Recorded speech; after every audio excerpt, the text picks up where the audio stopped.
વલસાડ જિલ્લા ભાજપે વડાપ્રધાન નરેન્દ્ર મોદીના જન્મદિવસની ઉજવણી નિમિત્તે સેવા પખવાડિયાનું આયોજન કર્યું છે, જે અંતર્ગત પાર્ટીએ અનેક સેવાકીય અને જનજાગૃતિના કાર્યક્રમો યોજ્યા છે।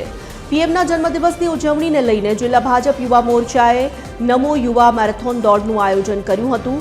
જાણીતા તિથલના દરિયા કિનારે યુવા મોરચાની આ મેરેથોન દોડમાં રાજ્યના નાણામંત્રી કનુભાઈ દેસાઈની સાથે જિલ્લા ભાજપ પ્રમુખ અને ભાજપના ધારાસભ્યો સાથે જિલ્લા ભાજપના અગ્રણીઓ અને કાર્યકર્તાઓ પણ મોટી સંખ્યામાં જોડાયા હતા।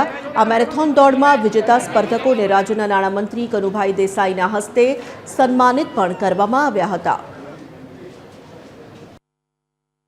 પરંતુ ખાસ કરીને જ્યારે આપણો દેશ એક ભારત શ્રેષ્ઠ ભારતની વાત કરતું હતું, મોદી સાહેબ એકતા માટે રન ફોર યુનિટી કહેતા હતા, પરંતુ આ વખતની થીમ જે એમના જન્મદિવસના પખવાડિયામાં આપી છે એ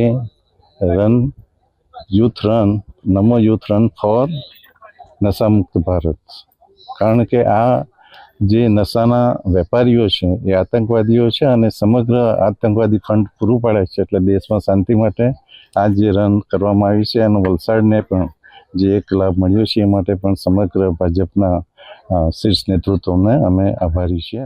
ખૂબ મોટી સંખ્યામાં વરસાદ હોવા છતાં પણ હજારોની સંખ્યામાં યુવાનો જોડાયા, ખૂબ ઉત્સાહપૂર્વક દોડ્યા અને નરેન્દ્ર મોદી સાહેબ માટે જે યુવાનોની લાગણી છે ત્યાં જે ખબર પડી ગઈ અને મેક્સિમમ અહીંયા ઝેનઝી જનરેશન જે કહેવાય છે તે ઝેનઝી જનરેશન હતું જે અને જેમ આખા સમગ્ર ભારતમાં 75 જગ્યા પર જે કાર્યક્રમનું આયોજન કરવામાં આવ્યું એમાંનું એક આપણું વલસાડને સ્થાન આપવામાં આવ્યું।